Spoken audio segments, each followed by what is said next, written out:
Uma nova suavidade, por Sueli Ronick. O amor anda impossível? Que a família implodiu já sabemos. Isso não é de hoje. Nela restou uma determinada figura de homem, uma determinada figura de mulher. Figura de uma célula conjugal, mas esta vem se desterritorializando, a passos de gigante. O capital inflacionou o nosso jeito de amar. Estamos inteiramente desfocados. Muitos são os caminhos que se esboçam a partir daí. Do apego obsessivo, às formas que o capital esvaziou, territórios artificialmente restaurados. A criação de outros territórios de desejo, topamos com inúmeros perigos, por vezes fatais. Um dos extremos é o medo da desterritorialização que sucumbimos. Nos enclausuramos na simbiose, nos intoxicamos no familiarismo, nos anestesiamos a toda sensação do mundo, endurecemos. No outro extremo, quando já conseguimos não resistir à desterritorialização e mergulhamos em seu movimento, um outro perigo nos espreita. Fatal, agora pode ser o fascínio que a desterritorialização exerce sobre nós. Ao invés de vivê-la como uma dimensão imprescindível da criação de territórios, nós a tomamos como uma finalidade em si mesma. E, inteiramente desprovidos de territórios, nos fragilizamos até desmanchar irremediavelmente. Entre esses dois extremos, ou essas diferentes maneiras de morrer, ensaiam-se desajeitadamente outros jeitos de viver. E todos esses vetores da experimentação coexistem, muitas vezes na vida da mesma pessoa, de uma mesma pessoa. No primeiro caso, Penélope e Ulisses, sobreviventes do naufrágio da família, encarnam em todos nós. Nos arrastamos para a maldita simbiose que nos persegue, homens e mulheres, só variando seu estilo. Essa maldita vontade de espelho, essa sede insaciável de absoluto, de eterno, sede que não nos dá trégua e que nos afasta de todos os fios do mundo, humanos ou não, com que poderíamos estar tecendo territórios, nos tecendo. Na imobilidade ranhenta de Penélope, que tece, mas eternamente, os mesmos fios. Ou no movimento compulsivo de Ulisses, que nada tece. É sempre a mesma chatice, a mesma impotência, o mesmo sufoco. Penélopes tecem, mas sempre o mesmo, o amor por Ulisses. Fios, humanos ou não, são nada para Penélope.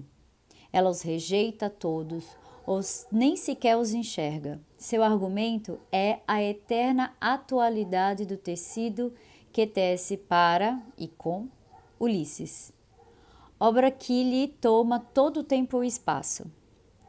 Tecido a cada noite, desmanchado, reinventando a cada dia. Não é por gosto do tecer que ela tece, mas é pelo gosto de reproduzir o tecido à imagem desse amor. O mundo torna-se mais absoluto, ela e o outro, Ulisses, dentro dela. Penélopes eternamente condenadas à vontade de ficar. Ulisses viajam, não tecem. Andam por toda parte sem estar em parte alguma. Fios, humanos ou não ocasionam um tecer, mas são pedaços e imagens de um mundo de que Ulisses tenta se apossar a cada aventura. O mundo torna-se assim absoluto, Ulisses e o outro, todas as outras, que ele penetra.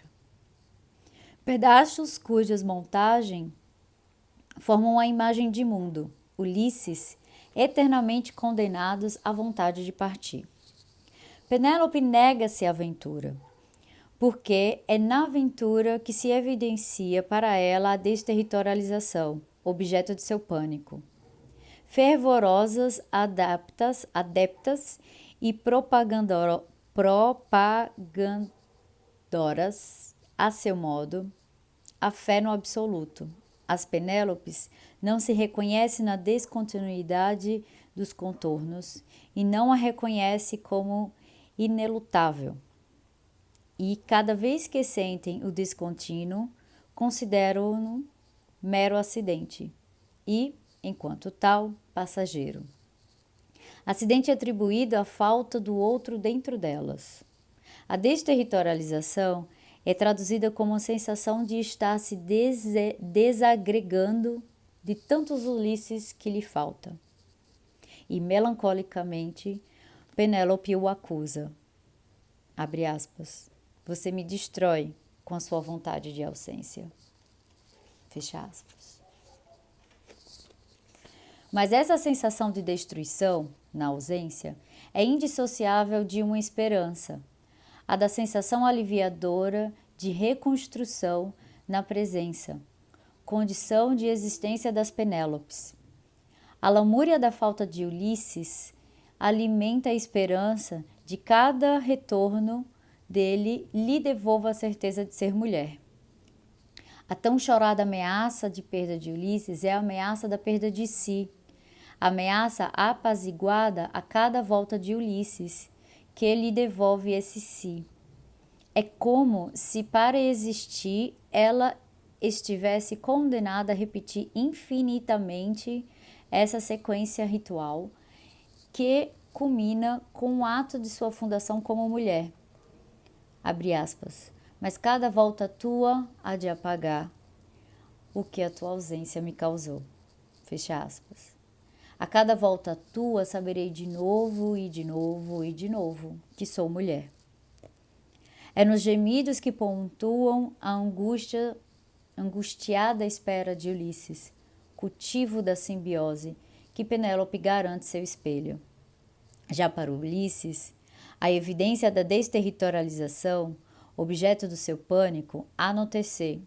Então, é ao TC que Ulisses se nega, fervorosos adeptos e propagadores, mas que, de outro modo, da fé no absoluto, os Ulisses também não se reconhecem na descontinuidade dos contornos, nem se reconhece como inelutável. E a cada vez que sentem o descontínuo, consideram um mero acidente, e enquanto tal passageiro. O acidente, aqui, é atribuído ao excesso da presença do outro, que lhe impede o acesso a todos os outros. A desterritorialização é traduzida como sensação de estar sendo devorado por Penélope. E, fobicamente, Ulisses a acusa, abre aspas, você me destrói com essa sua carência, vontade de presença, fecha aspas. Nesse caso, inversamente ao de Penélope, a sensação de destruição na presença é indissociável de uma esperança, a de uma sensação aliviadora de reconstrução na ausência. Condição de existência de Ulisses. Ele precisa ir-se para manter Penélope sobre a ameaça de perdê-lo, e nessa ameaça manter vivo seu desejo por ele, desejo no qual ele se espelha. Ameaçada, Penélope grita o seu nome aos quatro cantos, seu nome aos quatro ventos, e no fundo do seu desespero lhe diz, abre aspas, eu não existo sem você, fecha aspas. Sem você, meu amor, eu não sou ninguém. Eu adormeço pensando em ti, eu amanheço pensando em ti. Eu sei que eu vou te amar, por toda a minha vida eu vou te amar. Fecha aspas. Ao ouvir isso, Ulisses se alivia. No desconsolo dela, ele se consola. Reassegurado ele agora sabe, abre aspas, a cada ausência minha eu existo na espera chorosa dela, que constato e reconstato a cada volta. Fecha aspas. E é nesse reiterado ritual, feito de uma eterna fuga e de um eterno retorno, configuração da simbiose, que Ulisses garante seu espelho. As agressivas escapadas dele, as viagens de Ulisses, são condições de existência dela. Penélope precisa, em sua espera, queixar-se da outra, todas as outras mulheres, reais ou imaginárias, tanto faz. Nessa queixa ela indaga: espelho, espelho meu, existe alguém mais mulher do que eu? E o eterno retorno de Ulisses, a resposta do espelho, faz-se dela a mulher. A espera melancólica, o tecer e retecer de Penélope, é condição de existência dele. Na irritação com a carência de Penélope, Ulisses se funda como homem. Ele precisa queixar-se do desespero inconsolável dela, pois nesta queixa, ele se certifica da permanência do seu chão de sua perpétua reterritorialização. Na verdade, em suas viagens, Ulisses nunca desterritorializa. É sempre e somente na secreta terra firme e feita do incessante lamento de Penélope que ele caminha. O pânico de Ulisses diante da carência de Penélope gera pânico de Penélope diante a fuga de Ulisses, que gera pânico de Ulisses. Mas Ulisses nasce no pânico de Penélope, que nasce no pânico de Ulisses. Ele aparece como o vilão da história e ela como a chata. Para todos os efeitos, quem abandona é ele e quem gruda é ela. Mas, na verdade, são os dois que precisam, tanto do abandono, tanto do grude, o pacto simbiótico. Ambos precisam dessa intermitência. Na calada da noite, silenciosamente, o tecido se desfaz, instaurando a ameaça de desmanchamento do junto e, consequentemente, de cada um deles, indissociáveis nesse junto. À luz da manhã, os fios visivelmente se tecem. E nessa alternância, o que se busca é estar certo de que a trama desta drama perdura. E é preciso ver, crer infinitas vezes, repetir sem parar o perigo de se desfiar, para certificar-se do eterno e do absoluto desta trama. Penélope controla o tempo, tece a trama da eternidade. Ulisses controla o espaço, monta a imagem da totalidade. Dois estilos complementares da vontade de absoluto, imobilidade morna e melosa, mobilidade fria e seca. É a mesma esterilidade. Uma só neurose, um equilíbrio homeostático, o medo de viver, vontade de morrer. Penélope e Ulisses somos todos, em diferentes matizes a cada momento. Além disso, não é o mesmo Ulisses que Penélope espera voltar. Não é sempre a mesma Penélope que Ulisses abandona ao partir. Eles variam cada vez mais. No entanto, a cena é sempre a mesma. Há sempre uma mulher que desempenha Penélope para ele e sempre um homem que desempenha Ulisses para ela, ou vice-versa. Remanescentes ativos de uma família desaparecida que reproduzimos artificialmente sobre as mais variadas formas, reterritorialização, eterna condenação a fazer cenas em família. Maneiras e maneiras de temar que um dia isto ainda fique inteiro. Mas um dia o Ulisses, presente em cada um de nós, homens e mulheres, sai de cena, desgarra-se definitivamente de Penélope, e ele não voltará nunca mais. Supera o medo, já não precisa do espelho da espera dela, nem de ninguém. Entrega-se de corpo e alma à desterritorialização. Em uma outra cena se instaura as máquinas celibatárias. Nesse território fixo, as máquinas celibatárias erram pelo mundo. Com cada fio que se apresenta, humano ou não, elas tecem e tecem. E a cada novo fio, elas esquecem e se esquecem. Sem identidade, são pura paixão. nascem a cada estado fugaz de intensidade que consomem. Seu voo, já longe do sufocante mundo de Ulisses e de Penélopes, atinge universos insuspeitados. A vida se expande, há uma alegria nessa expansão, uma grandeza celibatária. No entanto, há também uma miséria nisso tudo. É que nunca articulam-se os fios, nunca territórios se organizam. E assim o potencial de expansão contido na recém-conquistada intimidade com o mundo se despedaça, dispersa. Nessa fúria de tecer tantos fios, tão rapidamente substituído, não mais conseguimos nos deter. O outro, descartável, é a mera paisagem de quando nos mimetizamos. E, almas penadas, viajamos por entre essas paisagens que se sucedem, assim como nós mesmos, nunca pousando em uma paisagem alguma, de modo a constituir um território, e, reorganizados, prosseguimos viagem. Miséria celibatária. Há uma certa amargura em tudo isso. Sem tempo, sem espaço para tecer o que seja, corpo e alma vão perdendo a capacidade de urdir. Invalidam-se nossas defesas imunológicas. Nos tornamos tão vulneráveis que mais leve do que ao mais leve toque nos desmanchamos e morremos de AIDS. É verdade que nem sempre é assim que funcionam as máquinas celibatárias. Às vezes, a especial paixão de algum fio nos desperta, ainda nos leva a investir um terceiro. Mas aí, o que frequentemente acontece é que assistimos impotente a nossa recaída na simbiose, aquela mesma. E é desse modo que solo que aterrizamos, nos reterritorializamos. Duas cenas, dois perigos, um só dano.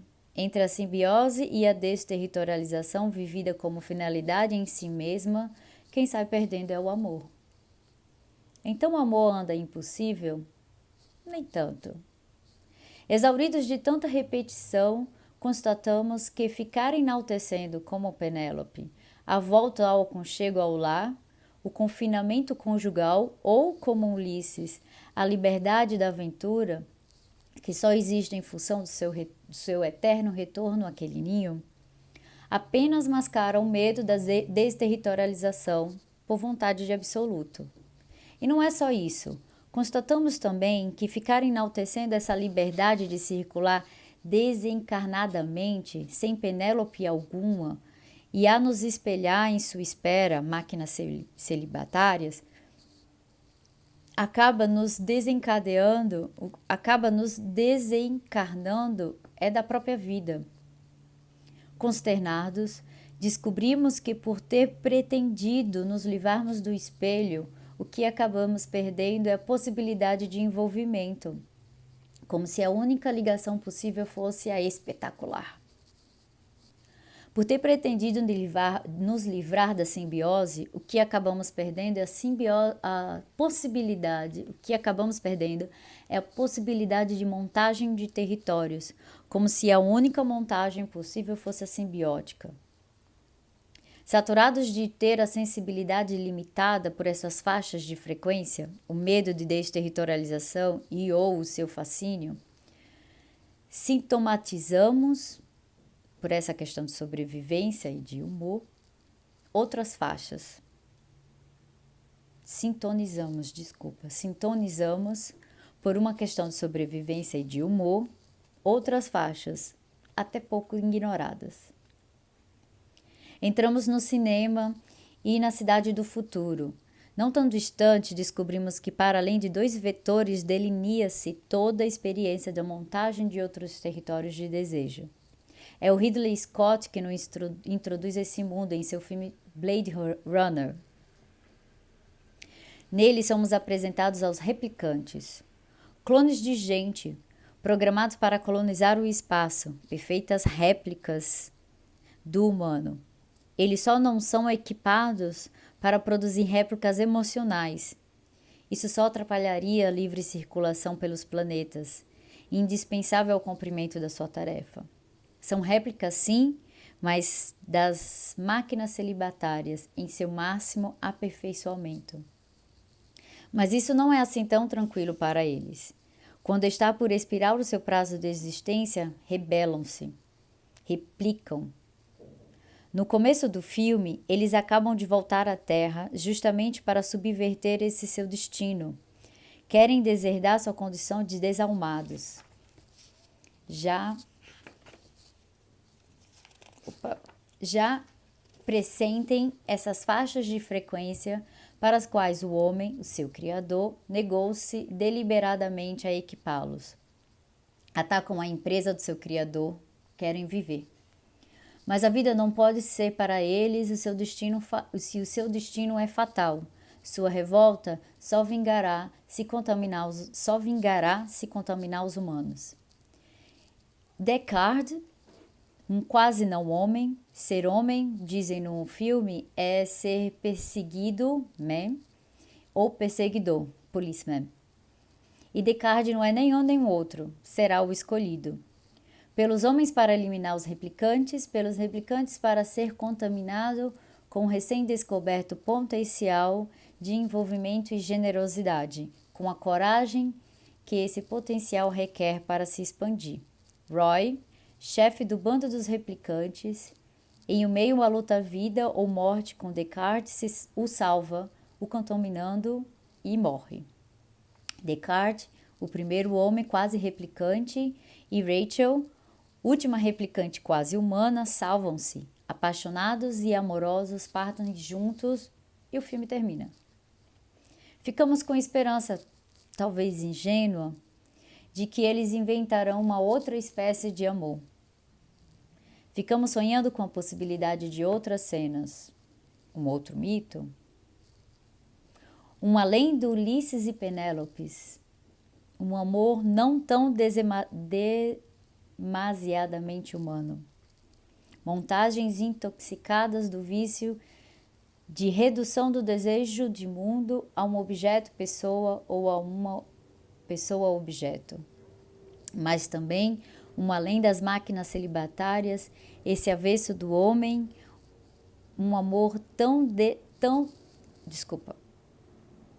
mas também um além dessas máquinas celibatárias, esse avesso do homem, um amor não tão demasiadamente humano. Montagens desintoxicadas do vício de proliferação de mundos, objetos do desejo. Proliferação tão desenfreada que não há mais nem mundo nem desejo. Ficamos imaginando um além do homem, humano ou desumano, onde campos de intimidade se instaurem, territórios pousada, uma certa inocência. Um além do espelho, onde o outro não seja mais aquilo que delineia, quase que não sai, nosso contorno, Ulisses e Penélopes. Nenhuma passagem fugaz com a quais as máquinas celibatárias não criamos coisa alguma. Um além do espelho, onde nossa viagem não seja mais aquela agarrada de um Ulisses e nem a outra desgarrada das máquinas celibatárias. Uma viagem solitária, uma solidão povoada por os encontros com o irredutivelmente outro. Mas como seria essa viagem? Dela sabemos apenas duas coisas. A primeira é que ela só se faz se perseveramos o conquistado pelas máquinas celibatárias. Ter autonomia de voo, o voo onde o encontro com o irredutivelmente outro nos desterritorializa. Ser pura intensidade desse encontro. A segunda é que, se isso é necessário, não é suficiente. Ao mesmo tempo, se dá a desterritorialização, é preciso que, ao longo dos encontros, territórios se construam. Máquinas celibatárias, o que não sabíamos é que, sem território algum, a vida desarticula, míngua. e nos empenhamos na criação dessa nova cena. Novas cenas? Quase replicante que somos, já sabemos também que é feito esse empenho, é feito de amor. Mas, por enquanto, pouco ou nada sabemos acerca dessa espécie de amor. As faixas de frequência dessa inusitada viagem ainda não estão bem sintonizadas.